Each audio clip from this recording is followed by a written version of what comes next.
Merry Christmas, you filthy animal!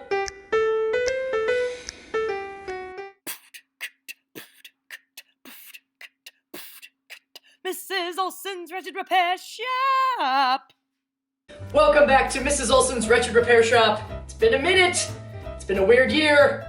The weirdest ever. I think we can all agree. Okay, typically in my band room, when December rolls around, my gift to my band kids is a mug of wassail, or wassail is the Americanized way of pronouncing it has sort of become. But because of COVID and health restrictions and all of these things, I obviously cannot make food and drink in my classroom and distribute it to the students. With masking and all of that, it's just not really an option. So I brought in my good buddy Fee here to help me demonstrate how to make wassail so that you guys can make it on your own.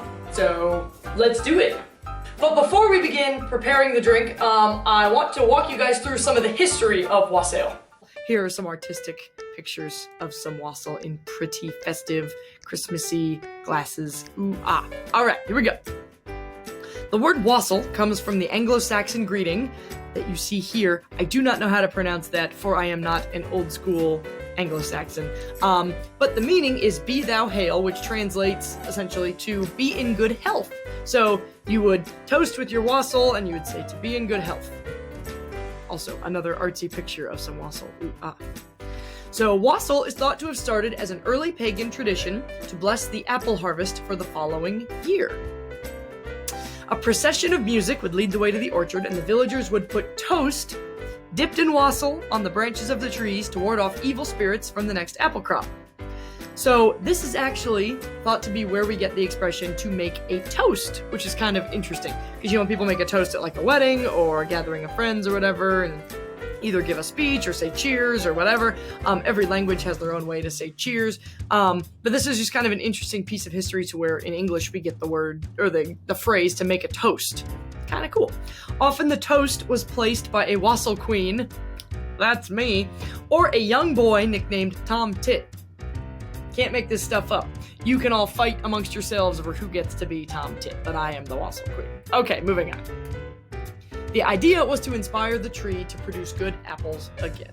Aw, very cute. So you can see here some folks like to, around the time of the solstice, I assume, recreate this old school festival. Kind of cool. All right, over time, as Christianity came into the picture, the wassail punch tradition became a holiday luxury item, with the rich drinking the punch every day of the 12 days of Christmas.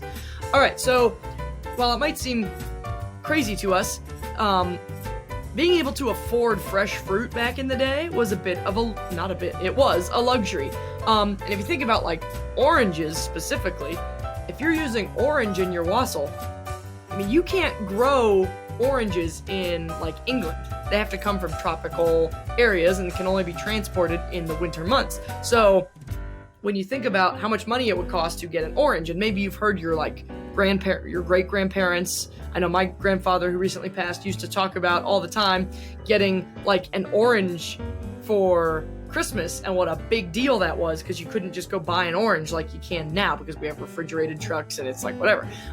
So having all these fresh fruits, being able to afford them and make a punch for Christmas was a very luxurious thing. So the folks that had money would drink wassail punch all 12 days of the 12 days of Christmas. And you all know the 12 days of Christmas, I assume, from the song. It's like, on the 12 days of Christmas, right? That has to do with the Advent calendar and the Christian calendar and all those things. So that's kind of how the old festival, the pagan festival of wassail, sort of evolved into a Christian tradition. Also, we have this cool, interesting art that's kind of creepy of this St. Nicholas type character on this billy goat, but he's holding a bowl of wassail punch because it would be in a bowl, which we're going to talk about. It also traditionally was consumed out of a large and fancy bowl that would be passed around the group, starting with the master of the house. Not very sanitary, and definitely not something we could do in the COVID-19 era. So I don't know if this was to symbolize like the cup at the Last Supper. I'm not sure I don't know the origins of that. I just know that it was a big wassail, almost like a giant mug, as you can see in this photograph of this guy holding it up, the master of the house. You'd pass it around the group. And I love this little quote, "A cup of comfort for those that are comfortless." How precious.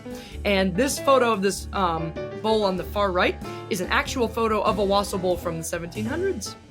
Nifty. It eventually became a traditional punch and was given to carolers who would come a-wassailing and expect to be paid in refreshments for their songs. So, maybe you've heard the little Christmas tune, bum ba-dum ba-dum ba-dum ba-dum ba-dum ba-da ba-da. Sorry, it's early as I'm recording this, so that wasn't wonderful. But maybe you've heard that melody, but the words, "Here we come a-wassailing." So they're literally caroling from house to house, singing, and expected to be paid for their song in refreshments, including a warm drink, because if you're singing out in the snow, you would like a warm drink to keep you warm as you are caroling. It's also said this is the birthplace of, "Now bring us some figgy pudding, now bring us some figgy pudding, now bring us some figgy pudding," right? So they expected figgy pudding and wassail in exchange for their songs. I've often heard it was a tradition that the carolers would not leave the house until you paid them in refreshment. So these phrases about wassail and figgy pudding show up in a lot of holiday songs. Kind of cool. So, wassail has lost much popularity over the years in favor of pre-made beverages, eggnog, which is also very good, and regular apple cider.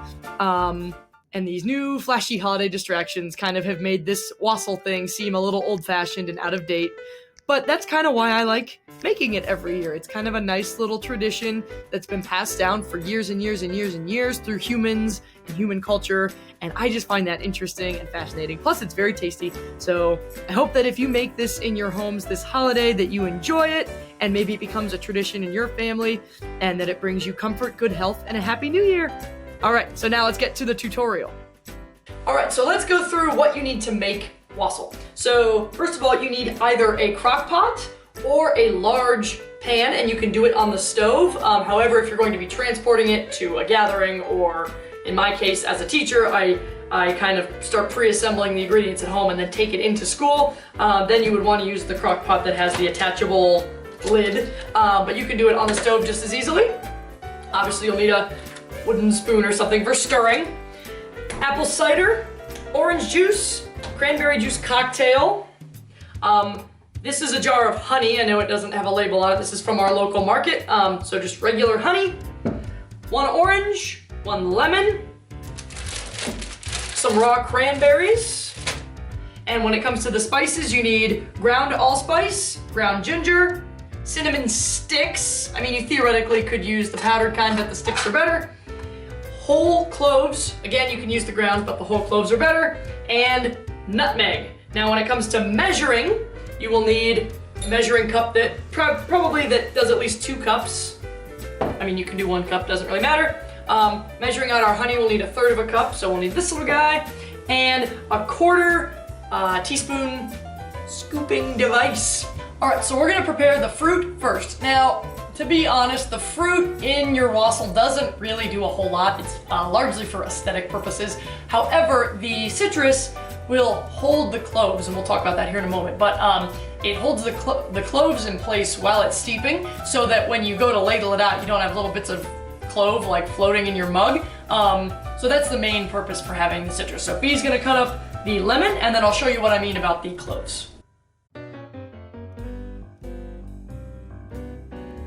Now, quick thing, when you're cutting the orange and the lemon, you want to make sure they're nice big slices, because when we stick the cloves in, it's easier if there's a bigger target. So like, for example, we only got 4 slices out of this. That's perfect. Also, you're going to want to make sure you take out the seeds from your citrus, because you don't want them floating around in the drink.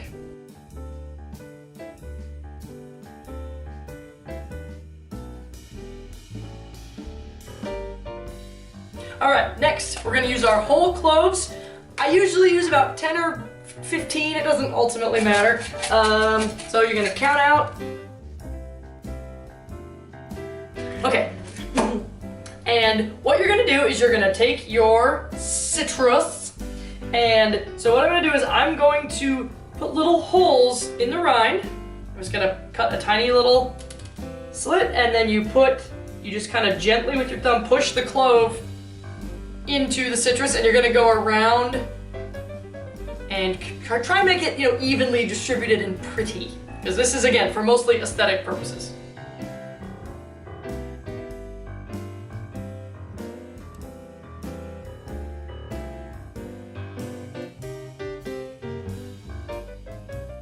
So you've done your 10 or 15, give or take, cloves. You've pressed them into your citrus. We only wound up using 3.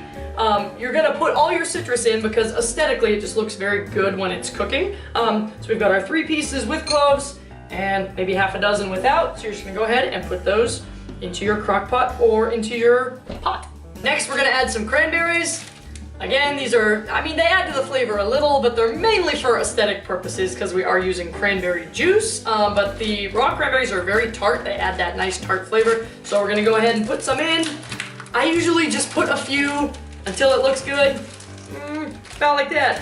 So what you have looks roughly like this. And again, there's no real way to screw this up. So you're doing great, sweetie. Again, you can adjust the amounts that I'm telling you. If you're making it only for a couple of people, you probably don't need this much. If you're making it for a huge group, you'll need 2 crock pots and you can double it. What I'm making here is about 1 crock pot full, just to give you a heads up. So the first thing we're gonna add liquid-wise is 8 cups of apple cider.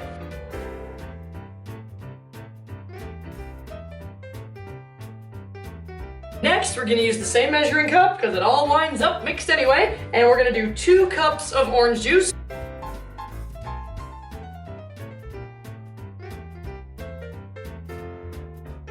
One cup of cranberry juice cocktail.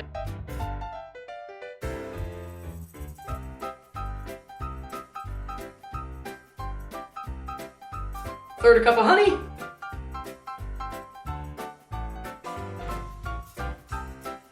And last, we just have our 4 additional spices. So we have our nutmeg. We're gonna do a quarter. Ground ginger. Ground allspice. And our cinnamon sticks. Oh, Way to go. drop one. All right. And again, you can add more if you really like cinnamon flavor. We're gonna go with 2 and just loop them in there. That's it. That's it. Now you just gotta heat it up. So we're gonna take it over to some sort of, you know, outlet and plug it in. Now, obviously, you can do this on low if you want. If you want to let it go for a long time. Honestly, you just want it to smell done, and you'll know because it smells like Christmas in crockpot. I usually go on high because I usually let it go for about an hour. So we're gonna go ahead and put this sucker on high, give it a stir, get all those spices kind of down in there. Lid on, dog hair off of lid, and we will be back in 1 hour.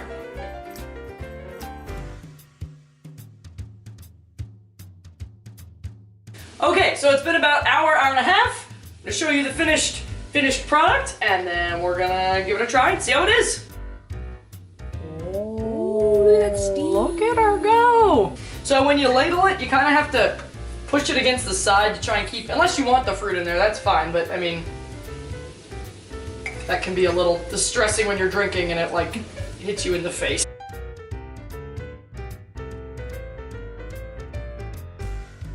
We hope you enjoyed this video on how to make wassail. I want to thank Fee for coming on to this channel and helping me. And yeah, we had a nice time, and yeah, happy whatever you celebrate. Woohoo!